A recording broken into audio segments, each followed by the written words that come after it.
All right, are you revising for your AQA GCSE History paper on Restoration England? You are in exactly the right place. Over the next few minutes, we're going to break down everything you need to know for Section B, covering 1660 to 1685, so you can absolutely nail that exam.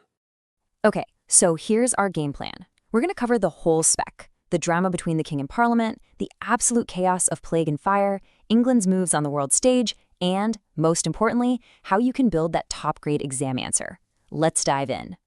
You know, our whole goal here is to make this pretty complex period feel clear and easy to remember, so you can walk into that exam feeling totally confident. Part 1. The politics. And this is really where the action is. We're starting with the heart of it all. This constant, simmering power struggle between the crown and parliament that basically defined the entire era. So first things first, you have to get the backstory. England had just come out of this wild experiment called the Commonwealth, a time with no king at all.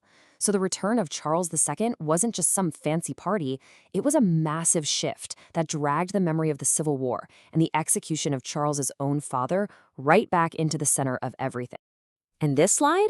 Well, this is basically the political battleground. I mean, after a bloody civil war fought over these exact issues, the stakes were sky high. Who's in charge of the money? Who decides the country's religion? And the really explosive one, who gets to be king next? These weren't just friendly debates. These were knockdown, drag-out fights for the future of England. And this just shows you how that whole Catholic question boiled over into total panic. You've got the popish plot, which was completely made up by this guy Titus Oates, but it still managed to whip up this massive anti-Catholic frenzy.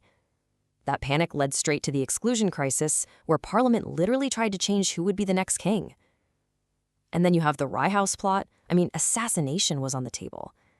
This is basically a timeline of paranoia. Okay, part 2. What was life actually like? It's so important to remember that while the politicians were plotting in London, life for ordinary people was being hit by unimaginable disasters, but also a pretty stunning cultural rebirth. Let's start with the crises. In 1665, the Great Plague smashed into London. The death toll was 100,000. Just let that sink in.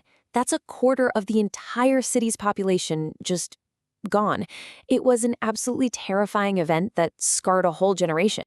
And as if that wasn't bad enough, just 1 year later, another catastrophe hits: the Great Fire of London.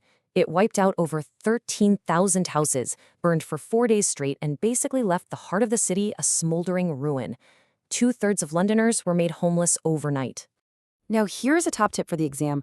Don't just state the facts, make them real. Using a quote from an eyewitness like Samuel Pepys shows the examiner you can connect with the actual human side of the past. Honestly, his diary is an unbelievable source for capturing the pure horror of it all.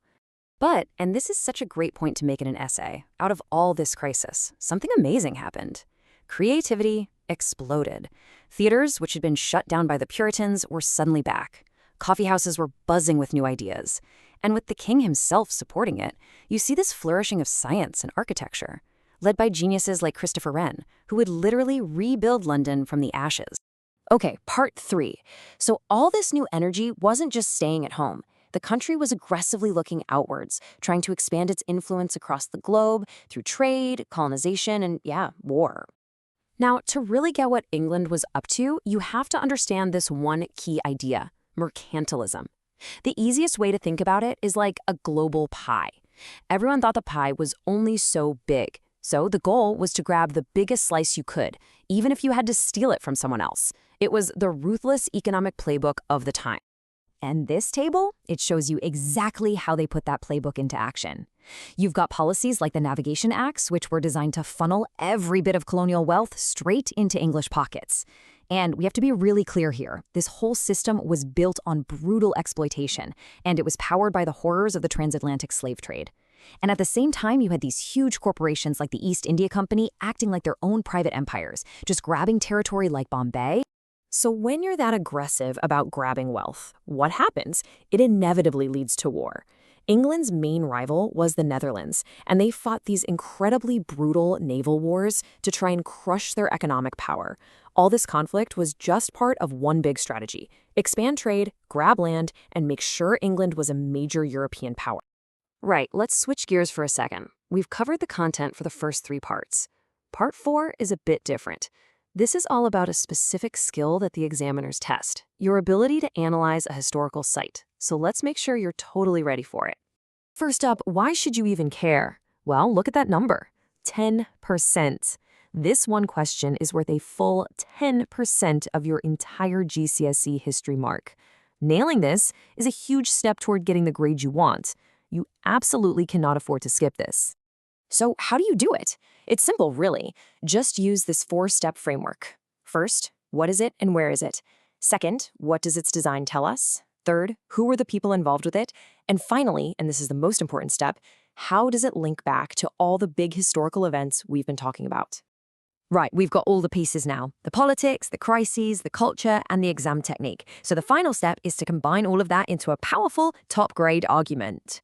Okay, here's the secret to a top grade. Don't just list facts. You have to make connections. Show the examiner how that deep fear of Catholicism poisoned the relationship between the king and Parliament. Explain how the ruthless hunt for trade made war with the Dutch almost inevitable. Connecting these tensions is what shows you have a really sophisticated understanding of the period. And this really is your final takeaway. When you walk into that exam, you need to have a clear argument in your head. Use the evidence we've covered, the plagues and the plots versus the plays and the progress, to make up your own mind. Was this a golden age or an age of crisis? You know, the best answer is probably that it was both. It was a period of brilliant, chaotic contradiction. Now go and show that examiner exactly what you know.